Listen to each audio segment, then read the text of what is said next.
Hi, my name's Daryl, and here's your Jeep news for July 30th. So I want to apologize. I haven't done anything for a couple of weeks and was doing a bike ride across the state of Iowa. So it took us almost 3 days to get there to actually do the bike ride over a course of a week and 3 days to get back. So it's not like I haven't been doing anything, but I didn't do the news from Iowa. Probably thank goodness, but there was some news. And so in my first news story, want to talk about Stellantis reporting a $2.7 billion loss. They basically blamed it on a combination of weak demand and tariffs. So there was a lot of blowback on that, and to kind of, I guess, quell investors' fear, Antonio Filosa on a phone call was talking about the return strategy. Now, for the most part, on the turnaround strategy, they were really focusing on bringing back automobiles that were more profitable, as well as, had a little higher demand. And one of those automobiles was the Ram 1500 TRX. And so if you don't know, this is kind of like a V8, a supercharged, it's like a truck race car. And so I think a lot of folks are really going to be happy about that. I mean, Ram does have the 1500 RHO, which is really no slouch, but everybody really wants the roar of that V8 and to have that supercharger whine, and to have those, probably around 750 horsepower on that Ram 1500 TRX. Yeah, it makes a lot of folks really happy. Now, what doesn't make me happy is the fact that part of their turnaround strategy is kind of looking at automobiles that are a little more popular, as well as have a little bit of more of a margin for profitability. And unfortunately, one of the things that Ram is doing is they're kind of stopping certain programs. One of them being the RAV 1500 REV.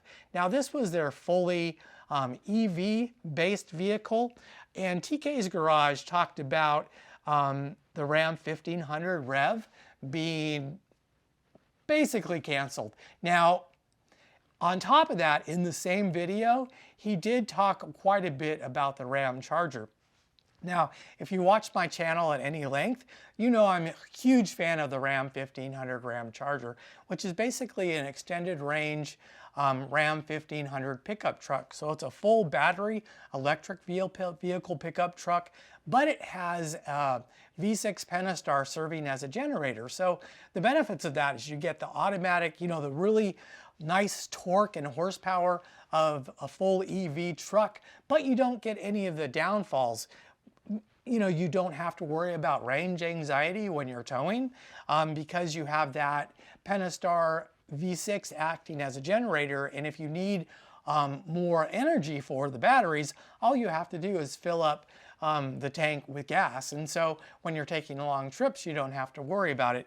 So one of the things that he said that the board was considering was discontinuing the REV entirely, as well as possibly for the RamCharger, making it more of kind of like a production on demand vehicle where it's ready for production, but customers would basically have to order the vehicle. So the vehicle wouldn't be on dealers' lots. And if the vehicle isn't on dealers' lots for folks to test drive and to play around with, I don't know that the Ram 1500 RamCharger is really going to do all that well. First of all, there's not going to be a whole lot of margins for this vehicle because it is a brand new vehicle, brand new technology. So, they're bringing back the Hemi V8, lots of margins on that because, that Hemi V8 is old technology and it's an older engine, doesn't really cost that much to produce. And they're actually charging a premium for that Hemi V8.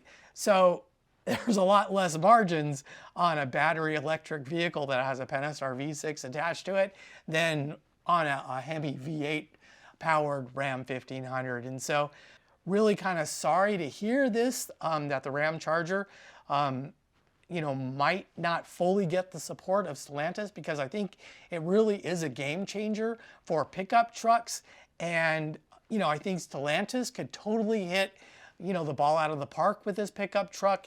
There are other manufacturers that are going to go in this direction. Stellantis could be well ahead of the competition, but if they're going to choose to, not fully roll this vehicle out, then I've got concerns about its viability and its success. And so, yeah, I'm kind of sad to hear about that.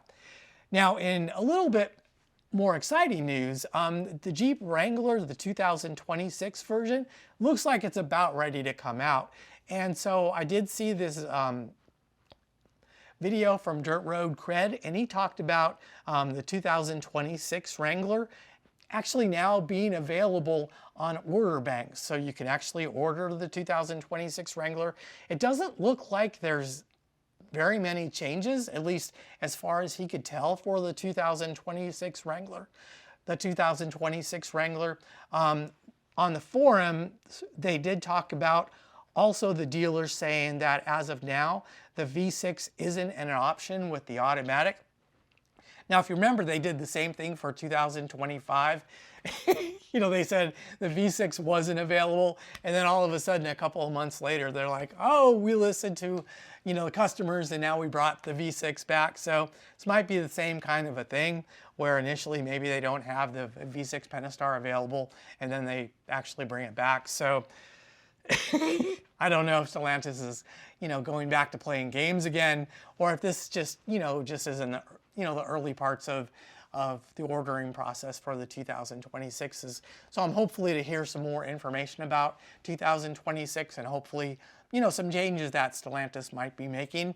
I have heard rumors about the V8 coming for the Jeep Wrangler, the 5.7 liter V8.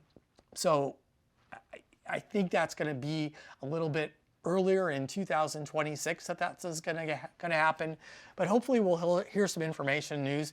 Hopefully they're going to be addressing the corrosion issues that continue to plague the JLs as well as the Gladiators, but we'll see.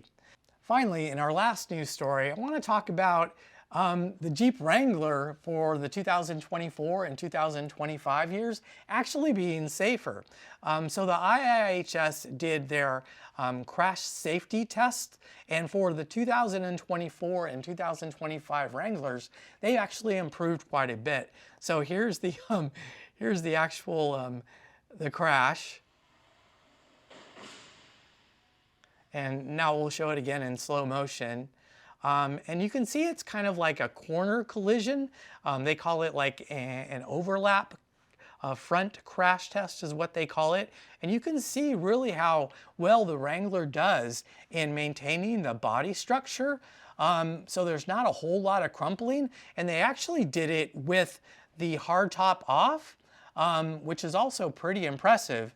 And so, yeah, it did really well. The only places where it didn't do quite as well, so let's look at the results here, is the crash avoidance. So in the crash worthiness, it got good scores for all of these. So for the moderate overlap, the overlap, as well as the side impact, it had good ratings.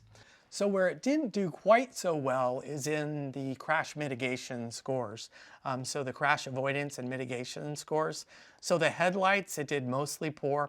We kind of know that the halogen headlights, they still have those on the Wrangler. I don't think most vehicles nowadays, most modern vehicles even have halogen headlights on them. So I wish, I wish Jeep would just address that, as well as the front crash prevention, the pedestrian mitigation.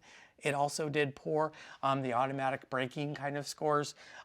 So I do wish, Jeep has made some improvements. So they added in their side curtain airbags, which really I think helped with the crash worthiness scores.